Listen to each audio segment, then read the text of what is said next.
यहाँ पर उपस्थित सभी मेरे पिता के समान बुजुर्ग, नौजवान साथी, खासकर मेरी माताएं, बहनें, प्यारे प्यारे बच्चों, आपके बीच में पहुंचने पर आप लोगों ने जो मान सम्मान दिया, जो सत्कार किया, जो आदर किया, उस बात के लिए मैं आपके चरणों में शीश झुका के नमन करता हूं।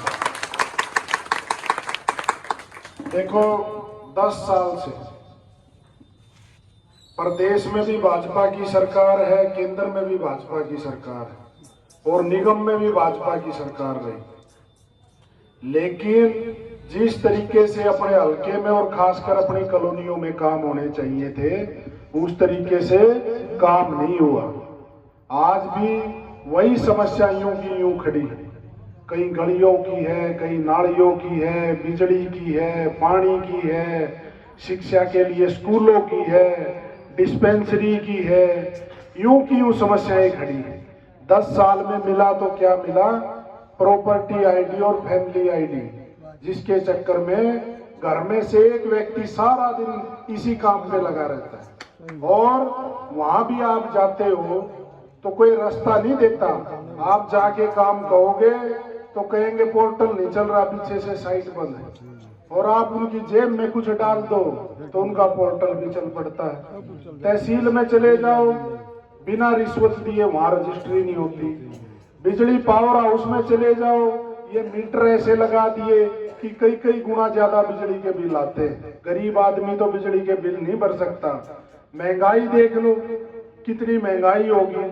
जो रोजमर्रा की चीजें, आटा, दाल, चीनी, प्याज, टमाटर, सरसों का तेल, देखो कहां से कहां पहुंच गया। गरीब आदमी की आमदनी घटती जा रही है और खर्चा बढ़ता जा रहा है।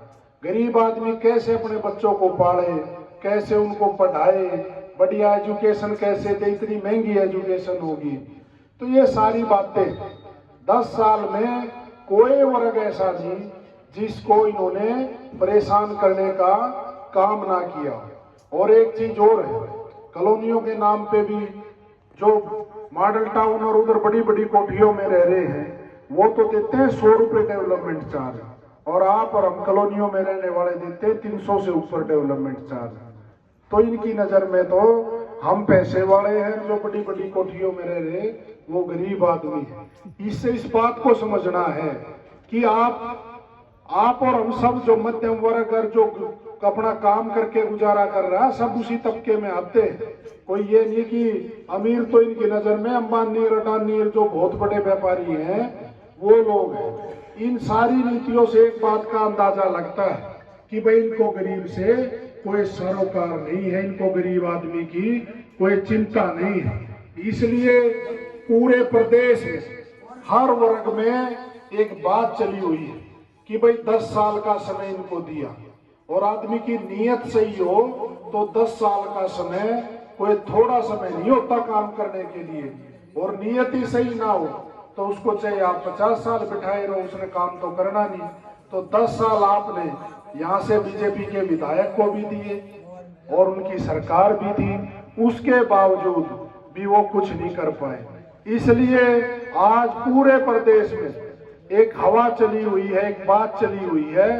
आप कहीं भी फोन करोगे रिश्तेदारी में, दूसरे एरिए में, कि भाई 5 तारीख को वोट पड़ेंगी और 8 को गिनती होगी।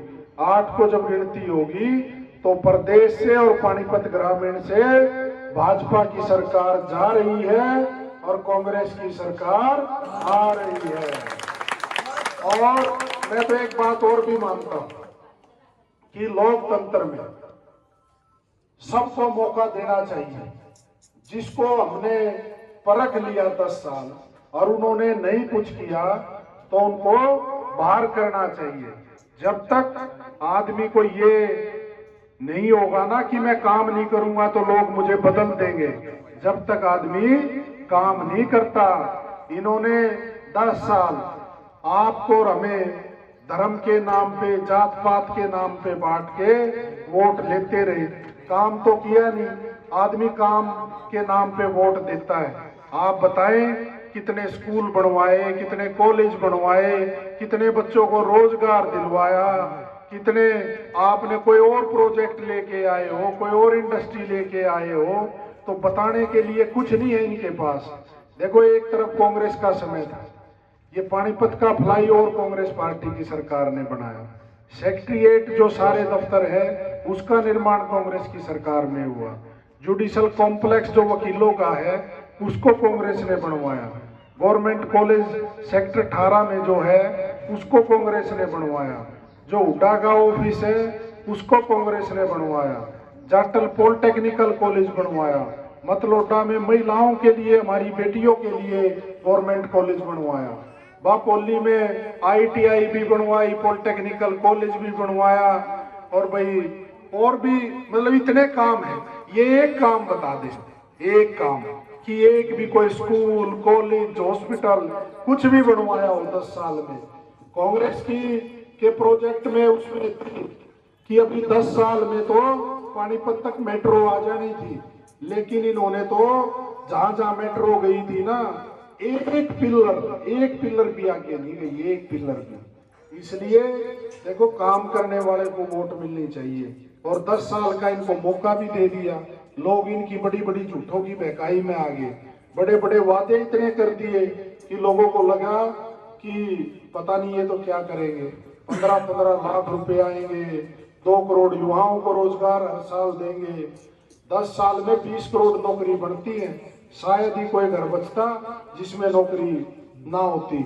आज हालात ये है कि हरियाणा की गिनती बड़े उन्नत राज्यों में होती है, और वो हरियाणा आज बेरोजगारी में नंबर 1, नशे में नंबर 1 हो गया, नई पीढ़ी को खराब करने पे लगे हुए, और क्राइम में नंबर 1 हो गया। कई जगह तो जाता हूं मैं, बताती हमारी माताएं बहनें कि बेटा दिन में छीना झपटी हो जाए। बच्चे रोजगार मिलता नहीं, नशे करने लग जाते हैं। नशे में फिर उनको पैसे चाहिए, पैसे मिलते नहीं तो छीना झपटी पे उतर आए। ये सारा आपस में जुड़ा हुआ काम है। और नशे के लिए भी हर गली में ठेके खुलवा दिए। पंजाब की तरह यहाँ पे सूखा नशा इतना घुस गया है कि जो पंजाब का हाल था। इसलिए मैं आपसे हाथ जोड़ के विनती करने आया हूँ। आपका बच्चा हूँ, आपका बेटा हूँ। मैं कोई बहुत बड़े राजनीतिक घर से नहीं हूँ, मैं आपके बच्चों की तरह हूँ। आप अपने बेटे को एक मौका दो, ईमानदारी से आपके बीच में रह के आपकी सेवा करने का काम करूंगा। कभी कोई शिकायत का मौका नहीं दूंगा, ना आपके मान सम्मान में, ना किसी आपके काम के लिए। और कांग्रेस की सरकार